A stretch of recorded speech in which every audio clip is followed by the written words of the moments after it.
है ना, एक्सकम्युनिकेशन का भी एक सिस्टम था। तो हिस्ट्री को क्रिटिकली देखना चाहिए ना इस तरह से। फैक्ट तो यही है, फैक्ट तो यही है, सारी फ्री वोटर्स की लड़ाई और वो मारामारी मची हुई है। अब जैसे सिखिज्म को बहुत ग्लोरीफाई किया जा रहा है, हमारे पड़ोस में पंजाब है, वो सिख परंपराओं का बहुत ही ज्यादा महिमा मंडन, लेकिन अगर उनके योद्धाओं की उस समय की बात करो, बड़ा खतरनाक है इन चीजों में बोलना। बंदा बहादुर जैसे लोगों की बात करो, मतलब ये भी वही काम कर रहे हैं, उसको आप आइडलाइज ढंग से पेश नहीं कर सकते कि वो बहुत बड़े हीरो है ना। तो क्योंकि मार धाड़ ये चल रहा है, वो उनको मार रहे हैं, वो उनको मार रहे हैं, वो उनकी औरतों को लूट रहे हैं, बलात्कार कर रहे हैं, मतलब बहुत आम चीज है। तो सीधे सीधे औरतों को कैप्चर कर लेना। तो हिस्ट्री तो मुझे तो ये हिस्ट्री दिखती है, मुझे माफ करना, मैं आपकी सारी हिस्ट्री की जो छवियां तोड़ रहा हूं, तो बड़ा मुश्किल है। हिस्ट्री को हमें इस तरह से देखना होगा क्रिटिकली। देखिए, क्रिटिकल स्कॉलरशिप की परंपरा वेस्ट में तो मजबूत हुई, हमारे यहाँ नहीं है, बिल्कुल भी नहीं है। तो लेकिन इसको फुले जैसे लोग थे, इसके जो फ्लैग बियरर थे, तो उनको हम पढ़ते हैं, तो थोड़ा सा कुछ कोशिश करनी चाहिए। एक और चीज है, फुले ने ये जो भी आइडिया दिए, जो this led the foundation of modern Dalit Bahujan intellectual traditions, इससे एक चीज जरूर पैदा हुई, मतलब पूरी बौद्धिक परंपराएं, जैसे दलित बहुजन मूवमेंट है ना दोस्तों, दलित बहुजन मूवमेंट है पूरा पूरा, बहुत सारे बहुत बड़ा पावरफुल मूवमेंट है। उसी तरह उनकी इंटेलेक्चुअल ट्रेडिशंस जन्म लेती है। कौन कौन सी? देखिए, खासकर देखिए, फुले को तो उसकी जात के लोगों ने तो निकाल ही दिया था, फुले के अपनी जात के लोग उससे जुड़े नहीं थे।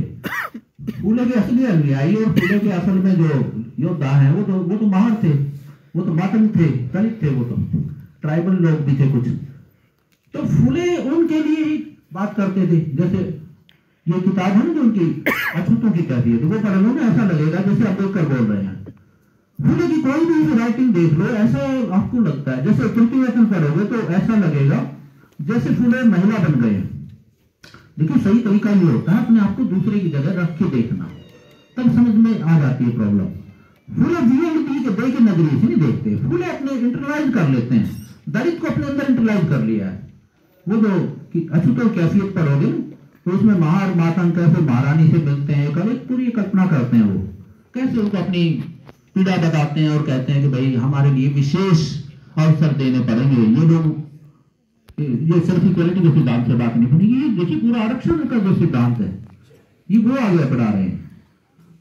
तो फुले ने ये जो इंटेलेक्चुअल डिस्कोर्सेज हैं, ये परंपराएं इनकी नींव रखी। दलित स्टडीज की नींव फुले रखते हैं, दलित लिटरेचर की नींव फुले रखते हैं, लोक साहित्य की नींव फुले रखते हैं, किसान साहित्य की नींव फुले रखते हैं, मैं बता चुका हूं।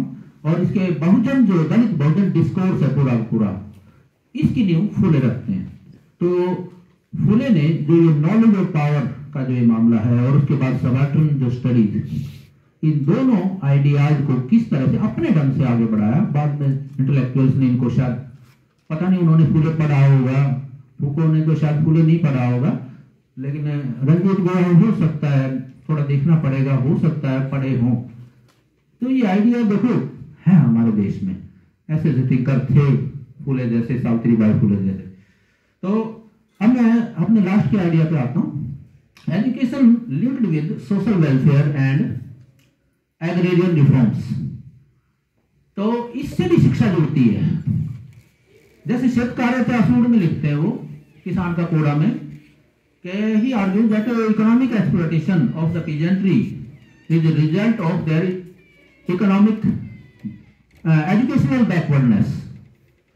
यानी किसान जो है वो एजुकेशनली बैकवर्ड है, शिक्षा नहीं लेता ना वो, तो इसलिए उसका आर्थिक शोषण होता है। तो मैं फिर कह रहा हूं, किसान का कोड़ा किताब जो है फुले की, सबसे ज्यादा जो मार्वलस राइटिंग है ये है। मतलब इस किताब में, ये 1881 में लिखी है, एक काफी मैच्योर स्टेज में भी लिख रहे हैं।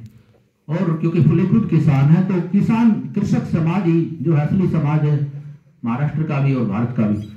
तो इसमें किसान समस्याओं पर बहुत गहराई से विचार करते हैं। तो सब एक विचार ये हुआ था उनका, कई सारे हैं, बहुत सारे कारण बताए। कि जो बैकवर्डनेस है इनकी या उनका एक्सप्लॉयटेशन जो होता है उसका कारण है एजुकेशनल बैकवर्डनेस। पढ़े लिखे नहीं है ना, वो तृतीय रकम में जैसे लिखते हैं कि कैसे एक्सप्लॉयटेशन हो जाता है। तो किसान महिला हो, कुलम्बिन हो या किसान मर्द हो। दूसरा एक और आइडिया देते हैं इसी किताब में, एग्रेरियन ट्रांसफॉर्मेशन का आइडिया। मैंने अपनी किताब में पूरा एक चैप्टर बनाया है इस पे। एग्रेरियन ट्रांसफॉर्मेशन का विचार है, मतलब कृषि का पूरा बदलाव, कृषि क्षेत्र का। क्योंकि देहात में जब तक बदलाव नहीं होगा तब तक कोई सही रिफॉर्म नहीं हो सकता।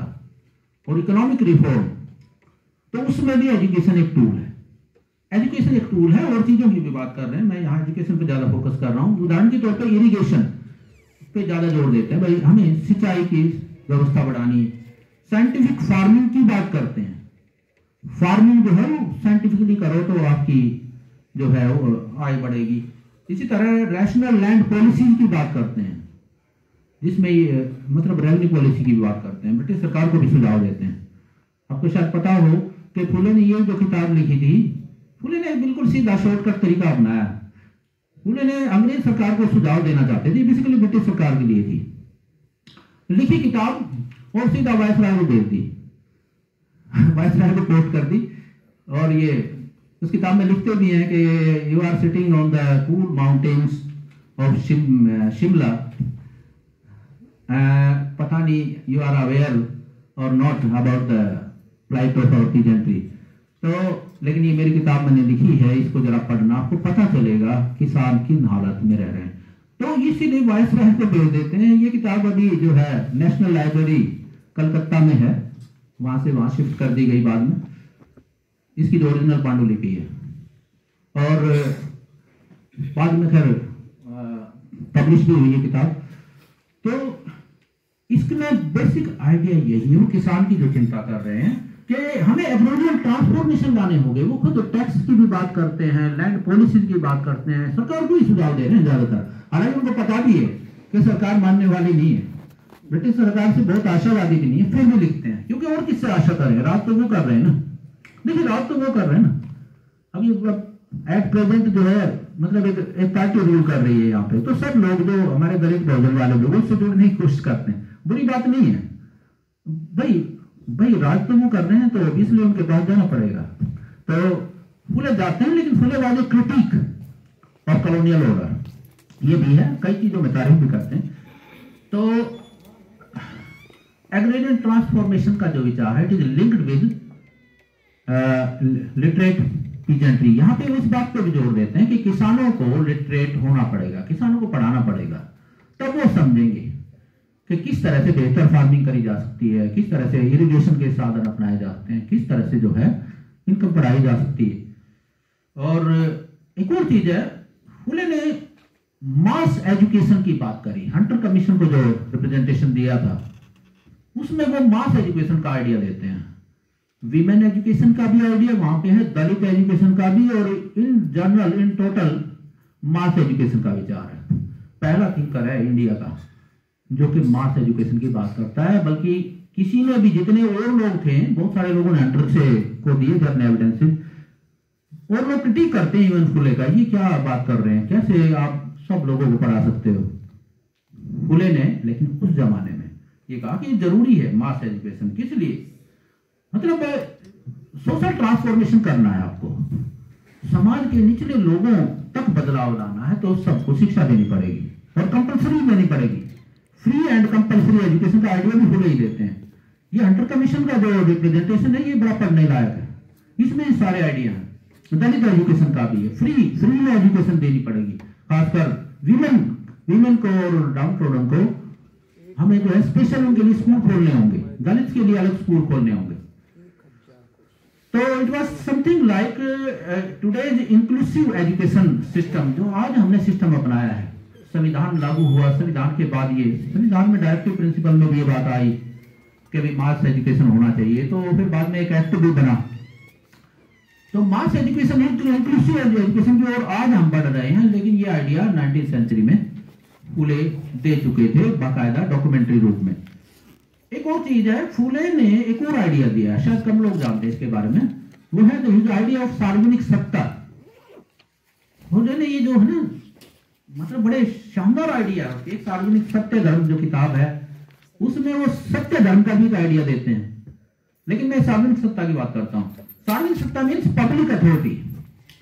वो कहते हैं पब्लिक अथॉरिटी, सार्वजनिक सत्ता कायम हो, जिससे क्या होगा, मतलब इसकी क्या फीचर्स हो सकती है सार्वजनिक सत्ता की। जिस मतलब लोगों की सत्ता है एक तरह से सार्वजनिक, है ना, पब्लिक। तो जिसमें गवर्नमेंट लेड स्कूल्स हो, स्कूलिंग पूरी तरह सरकार ले ले अपने हाथ में, प्राइवेट के हाथ में नहीं रहे। और अब तो फिर प्राइवेट सेक्टर पावरफुल हो गया, लेकिन एक टाइम हम इस आइडिया पे काम कर रहे थे। दूसरा है सोशल रीडिस्ट्रीब्यूशन। सोशल रीडिस्ट्रीब्यूशन यानी पुनर्वितरण करना है सामाजिक तौर पे। एक आइडिया ये है इसमें सार्वजनिक सत्ता, यानी सार्वजनिक सत्ता के क्या काम होंगे।